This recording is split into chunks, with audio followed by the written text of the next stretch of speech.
devez prier pour votre pays, intercéder pour votre nation, car votre bonheur et votre paix en dépendent. Moi, c'est le tonton international, tonton Espérant, Kassongo, autrement dit, moi, bienvenue dans cette grande émission. Enquête, vous êtes déjà habitués à cette émission. Enquête, comme je vous la présente toujours, comme vous le savez. Vous nous suivez sur notre chaîne YouTube SK TV. Vous nous suivez sur Tiki Télévision et la PMH dans les heures que vous connaissez très bien. Bienvenue encore une fois. Comme vous le savez, cette émission reçoit pour vous tous les acteurs dans les différents domaines. Les pasteurs, les prophètes, les apôtres, les sculpteurs, les peintres, les artistes et comédiens, les artistes musiciens, le maman maraîchère. Nous recevons tout le monde dans cette émission Enquête pour que nous puissions vous faire voir, connaître leurs pensées, ce qu'ils pensent pour la société, ce qu'ils pensent pour la nation, ce qu'ils pensent pour la vie et ce qu'ils pensent sur la nouvelle technologie. Mais encore une fois, je vais recevoir pour vous un serviteur de Dieu, un prophète. Toyamba qui est déjà, après Koyambaye, Bobengaki tellement, parce que Makambo Moussou soit le baki, Tomoni Yango. Et moi, tout le baki, Azonga, après sa explication. Je l'ai dit au début, Mokanayo, il faut bounder l'amour à tout prix, jusqu'au sacrifice suprême, parce que Bola Monayo, Pekimia Nayo, et à dépendre na Kimia Yamboka. Alobaki moi Makambo Ebele, Aoutaki Mosika, na Luanda, Abetelaki Biso Masolo, mais on moni certaines choses au Yalobaki et comme au Kisama. Et moi, Tolobaki, Azon Banam, Basoda Bako Bunda, Ba politicien Bako négocier, mais Basala Nzambe Bako Salani. Tolobaki Azonga, Lokola Zali, Ngunga, Tokelelo Nzambe, Aya Koyebisa Biso la pensée de Dieu par rapport à ce qui nous arrive, par rapport à cette guerre injuste, Oyo, les alliés pour déranger le peuple congolais. Jacques Kanangila, on reçoit notre invité après cette transition. Merci beaucoup. Comme je l'ai dit dans l'introduction, il s'appelle le prophète Daniel Olivier. Toyamba qui est un polémique, Bolanda qui est malamu, Abetela qui est masolo, Apesa qui est Nenge Natambola qui, on a comment on a mokonzi mboka, Atambola qui na banzela ou Sengela qui, pour que Amona mokonzi, pour Akomaki Kinshasa depuis 2023. Kaka pona un message pour le polo qui est professionnel Mboka jusque là qui occasion tu éviter nini les alliés bloqués parce que toi on a Mboka azali très ouvert et surtout à respecter la bassage de Miki. Mais qu'est-ce qu'il a fait à ce que message il y a prophète Daniel Olivier depuis Aya et comment on a maté à mon quotidien to benga quelque parce que moi ma solo mingi to betaki na ye to moni moi makambo et kokisami prophète Daniel Mbote papa. Bonne santé. Santé bien par la grâce de Dieu. Namoni Kinshasa les bio mingi. Bon, ça c'est beaucoup na biso.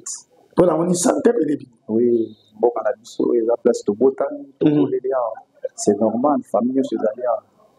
Il y a biso ko bitila 90 kg. Non. Calendrier na basana ndam. Ça est 5 kg mais on a comment peser 78 kg. À mes ébelletés prophète. Bon, par la grâce de Dieu. Mais prophète, il y a des choses avant de couper la masolo tout le lelo. On met quand même dans Kinshasa. Oui. Depuis 2023. Depuis 2023, à partir de décembre. Décembre.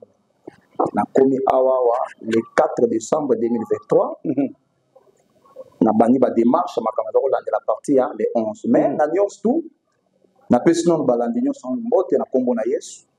Et na pesio mo kombote ni vraiment pe na sengi kimia na nzambe za toujours na biso na kati ya makambo to za na oui na koma ki pena wakala justement kaka pona cause ya makambo o ezoleka na kati ya Congo na est je suis ici depuis le 4 décembre 2023 nzamba nenga précisément pona tina kokuta na président pona makambo ya est et pour na tina bokonzi na yemoko parce qu'il y a des fois en fait pour le bien batinga que pour na message pour na président de la République. Oui. De la République oui. Congo. Parce que Fachi Béton. Oui, on a ministre président de la présidence du Baletin, tout ça on a président en place car mon côté Fachi Béton. Zamba tineki na pona kokutana na ye. Bon, na yaki tant na komi na sala de ba démarche pe na bandeko mususu oyo baza na kati ya mamba politique pour que na leka donc ezali prévu que na leka mokolo oyo ezalaki na Saint-Thérèse mokolo oyo ezalaki na marche ok ndenge bayaka na Saint-Thérèse parce que tellement vu que naza musika na komaki retard mais c'est parce que message pe nzambe ezali ke okolo bango en plein air première orientation nzambe ezali nde wana ok okolo bango en plein air message okutaki nango depuis Luanda ok en plein air parce que message ezali banda 2019 parce que nga na bimaka télémission soki nzambe apesi nga nini te ezela te nde nakomaki awa mais tant tokutani na bandeko mpe bato mpe baosala na kati ya politique mpe baacceptaki yango vraiment bazalaki cœur ouvert pour que message ekome pas président mais ntango na ye mokolo yango jour événement nazalaki mosika vike bambouteille eza mwa makasi mingi tokangamaki makasi na mbouteillage kota monga fula ndeleki epesaki mpasi ke moyeki nakoma ezalaki tene koma retard de jésus messie esalami déjà mais nyonso tu nzambe ayebaka nyonso tu nzambe ayebaka en fait soki nabengaki yo nabengaki omeka kolimbola mwa moke makambo olobaki na ngai parce que jour oyo tosololaki na yo toyambaki yo décembre année passée Goma ekweyaki te Bukavu ekweyaki te or ozalaki na vision moko okolo apesaki yo très importante mpona oyo esengelaki tosala to mokonzi asala mpona makambo ya este fort malheureusement ndenge tolobi jusqu'à ce jour batikala mpe koyamba yo te en fait makambo oyo oyaki nango wana qu'est-ce qui a fait que depuis 2023 namoni balettre otindeli ngai Jacques Anangila kolakisa biso yango nakotala mpe soki nango kotanga mwa ata moko to mibale oyo okotisaki nini esalaki ti ntango nyonso oyo 2023-2027 bayamba yo te bon depuis 2023 ntango nakomi nabali badémarche ntango na raté opportunité oyo ya kobima na événement ezalaki na Saint-Thérèse nzambe abisinga sikoyo ke na système ya lettre ya audience nabandaki audience depuis février 2024 na palais de la nation ezalaki orientation nzambe nakeki na plusieurs fois mais moto moko te azali donc na palais de la nation naza na balettre wana tututu wana donc naza na baccusation ya réception baccusation de réception chaque fois baccusé de réception wana donc naza nango nabali kokende kuna mais rien ne marche rien ne change nake plusieurs fois message nakendaki ezalaki très très très capital parce que bible elobi na mokanda Deutéronome chapitre 18 verset nango 18 à 23 nzambe alobi boye ayebisi moïse nakoresusite mosakoli moko kati na bino lokola yo akoloba mpona ntina bekolo na ngai mpe nzambe akoloba abi soki alobi soki boyoki ye te bato moto akoyoki te akozala etu omoni ntango moto azoya koluka mpe nauti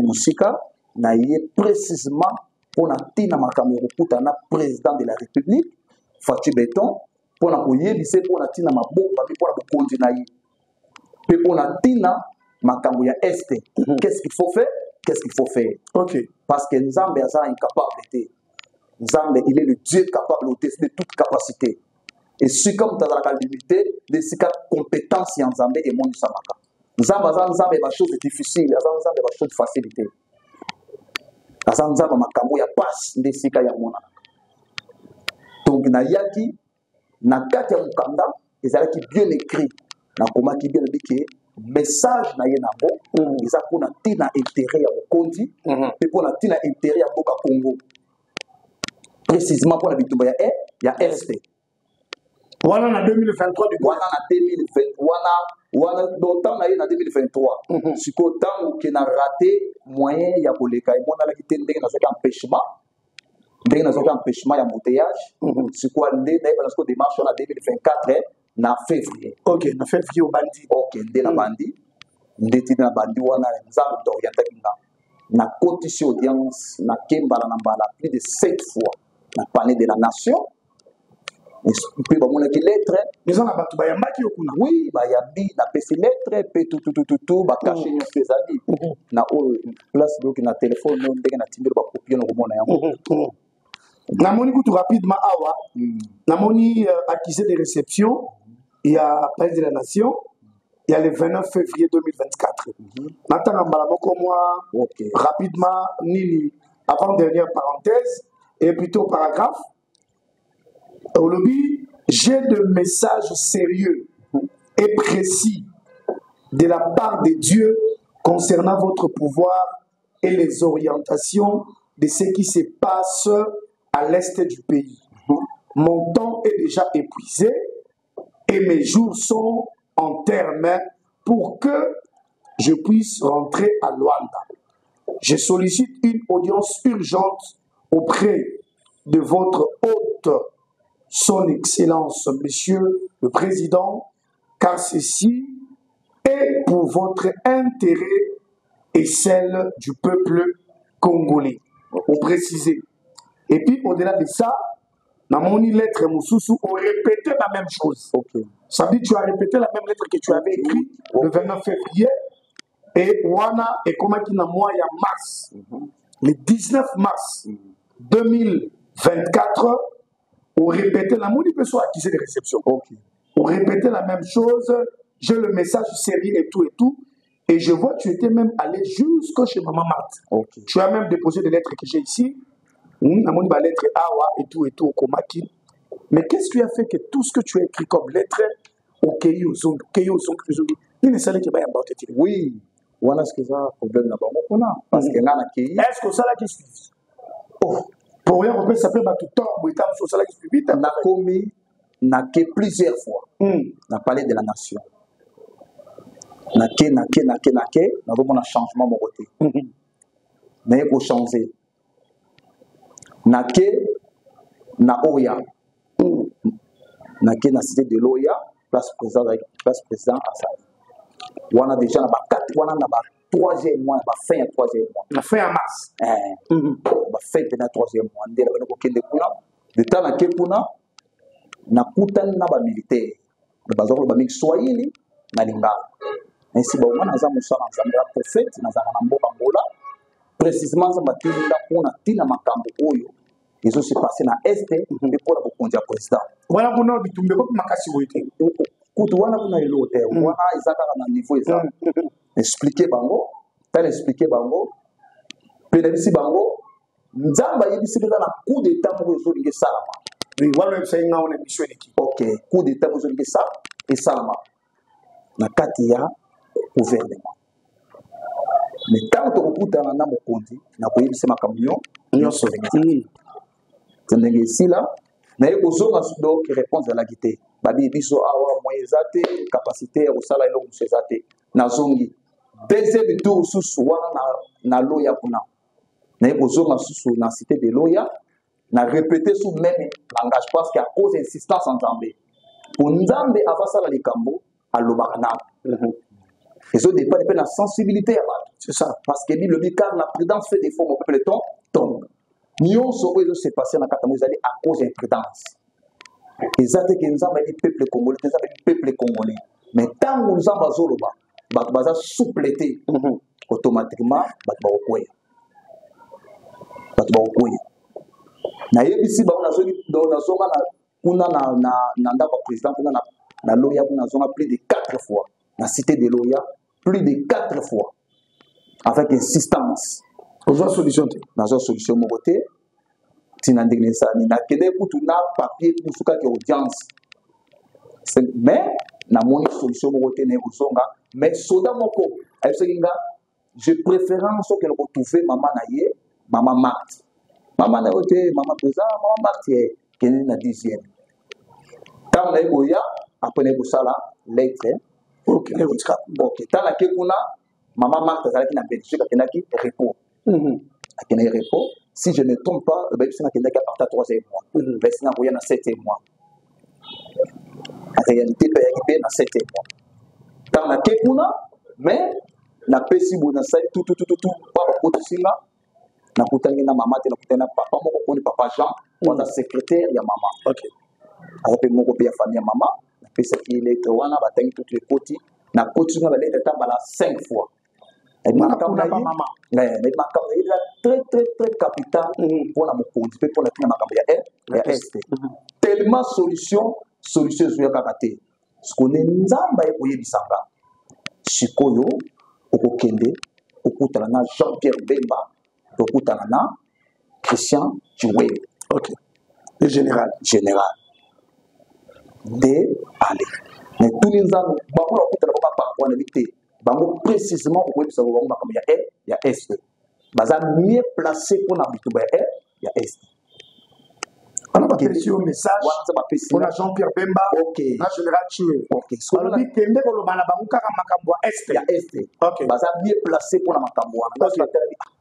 Mais notre vice-président et notre ministre, le vice-ministre, c'est à l'ombre déjà.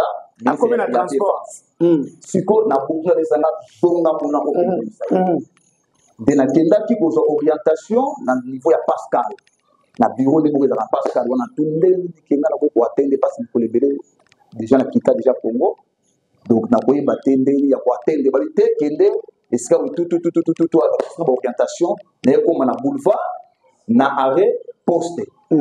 Na boulevard na siège na bango na kenda kuna avant que le club appelle ça numéro to bengani na secrétaire da bango ne papa meda to bengani singa safa il faut ya mukona zoya ndebe a beng ça déjà information sur comment déjà beng ça qui secrétaire général ya papa na biso vice ministre papa Jean-Pierre Bemba tana komi kuna to fandi ay bisinga na za musala nzambe loba makambo nyonso pas à mosala nzambe sina loba makambo nyonso ozana yango komongela kote mpona ntina ya makambo ye nango mpona ministre parce que soki olobi na nga ekokoma epa na ye facilement parce que ngai na ye nde mutu moko bon nayebisi ye vraiment nzambe atilingaka epa na ye tellement insistance elekaki nabi te il faut na souvane yango parce que ntango azokoinsiste nazozonga na fusion nakutanaki na moto moko boye nayebisaki makambo nyonso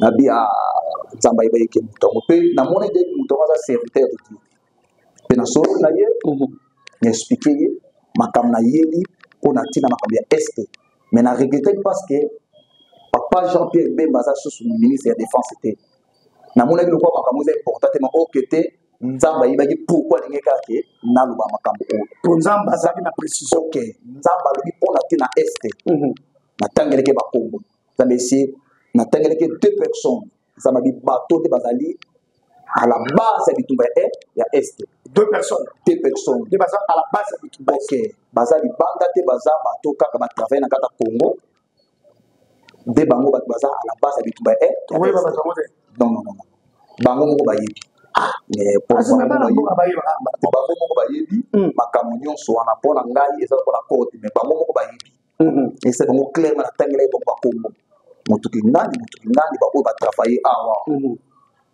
baoyo baza bato na kata mboka batravaille awa bango nde baza babase ya makambo oyo nzambe ayebisaki nga na litoi nazotatode te il faut bakanga bato la mibale mpona ntina kimia ya es nzambe esenga bango nde baza bafongola ya bitumba wana message malgré bitumba oyo se bali déjà depuis kala ba 95 déjà ba 30 ans déjà plus de 30 ans déjà ok malgré cela mais na temps nyonso tu nzambe ayaka na une solution atemisaka mosakoli moko mpona koloba makambo afin que peuple yo eyoka eloko ekangi biso ezali Deutéronome 18 ntango nzambe abiki na kotelemisa mosakoli moko lokola yo akoloba mpona ntina bekolo soki bato bayoki ete nga nzambe nakosala nini nakobeta bato wa mpo nyonso eza mpe moko ya imprudence mais na verset nango 19 à 20 mpo lalobi boye abike mosakoli wana à condition ke aloba kaka na part na ngai nzambe mais soki alobi mpo na part ya banzambe mosusu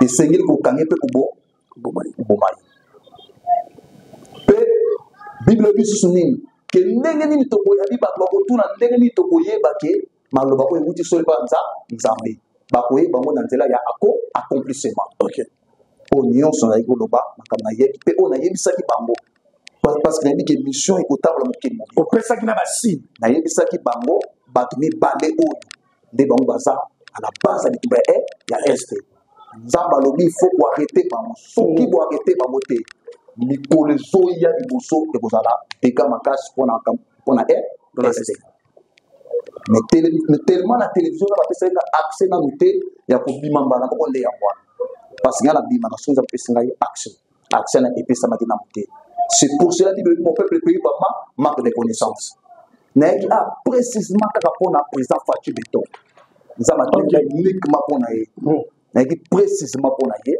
mpona kokutana ne mpona makambo oyo donc nde yango wana andeo ya wana bible elobi na mokanda ya 1 Samuel chapitre nango 16 verset nango 7 nzambe atindi Samuel akende kowende David ntango Samuel akomi na verset 6 amoni Eliab amonaki mbinga goso tutututu ye amoni lokola eza ye amoni Eliab nde roi amoni Eliab nde roi bafrère ya David nzambe ayebisi ye eza ye te na verset 7 nzambe aloyebisa ye ayebisi ngai nzambe natalaka apparence te natalaka mpe te ndenge bato bazoloba ça veut dire oyo bato balobaka baparole nyonso ya négativité nzambe amonaka yango te abenga natalaka motema yango moso otombi na Isaïe 55 verset nango 8 Bible elobi vos pensées ce n'est pas mes pensées mes voix ce n'est pas vos voix donc c'est très important mpona ntina mokonzi ya mboka nazoloba makambo mpasi nzambe abisenga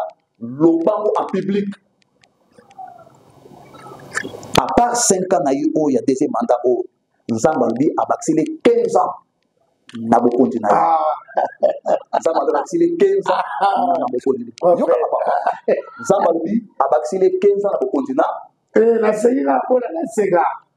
personne ne pourra le vaincre. Papa, constitution lobby, un mandat renouvelable, point barre, papa. Ok.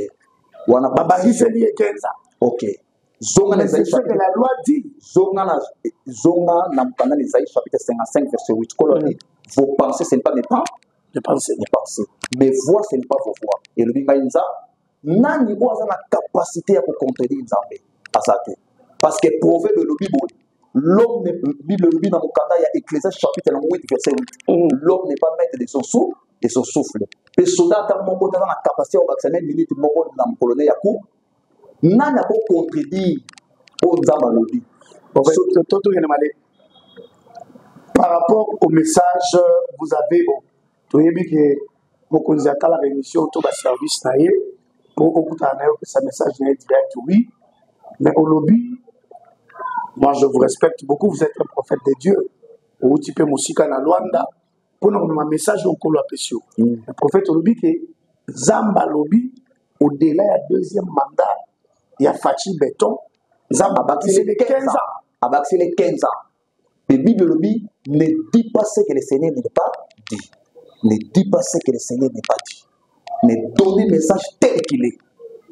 Te wana Bible te lobi 15 ans nde message ayaki nango mpona koannonce yango en public nzambe esengo koloba yango na miso ya bato nzambe Bible lobi koloba te oyo nzambe alobi te yoka te koloba te oyo nzambe alobi te nzambe aza likolo ya loi nyonso to parce que ye mo aza souverain loi appartient à l'éternel loi euti mpa na ye moko nzambe eloi ezali moko nzambe nani akoki kocontredire oyo ezali elobela nzambe ye moko nzambe mokili mibeko koma moko kotelemela mibeko ye moko apesi bato basala est ce que 5 ans oyo babongisa oyo est ce que eza loi établie epa nzambe to epa ya bato te mais eza biso bato c'est comme ça que nous vivons c'est comme ça que nous fonctionnons il faut mettre des principes pour que les gens nous dirigent ok baprincipe oyo totyaka wana est ce que principe ya nzambe elobi nini principe ya nzambe elobi nini soki otenge na mokanda exode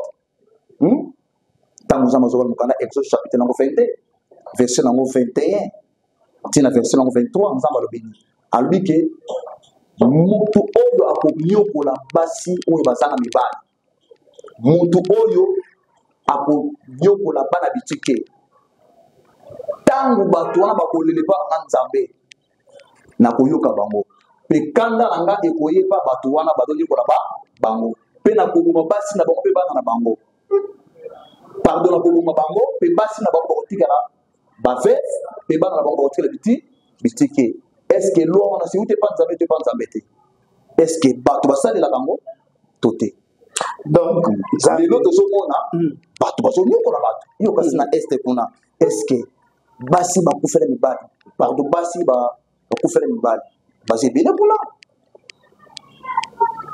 bazonyokoma bana bitike bazonyokoma me nzambe abi moto akonyokola bango nga nzambe na kosala nini ntango bato bakolela nga na koyoka bango mpe na nsima koyoka bango ngai nzambe na kosala nini na koboma bato wana bango mpe kotikala bana na bango kotikala bana bitike mpe basi na bango kotikala basi basala mibali na répondre par rapport ndenge obi ke nzambe ako jamais ke kocontredire loi na ye yango na biso ke oyo ozoloba wana estce loi o estce na katikati ya bakonzi misusu wana estce ezali basalela bango te donc oyo eza importe ezali koyoka voir nzambe nde ezali très important. Deutéronome chapitre 28 Bible dit si tu obéis à la voix de l'Éternel ton Dieu de kosala nzambe atyo likola na so nyonso oyo eza important ke na longo busika na yaki awa kaka mpona makambo wana sana bibakisi 15 ans na bokonzi na ye 15 ans na bokonzi na ye. En tout cas, message 15 ans, même, c'est bon.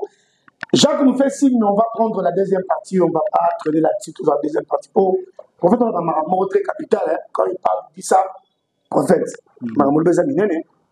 malgré qu'on est en guerre, le président Félix, 15 ans, Namando a fait ça. Oui, pour expliquer. Bien, alors, on va prendre la deuxième partie pour Toyeba, parce que le prophète, le message, n'est pas si détail, n'a pas lettre, Jacques Alaxi Binongo, on saura qu'est-ce qu'on va canadier.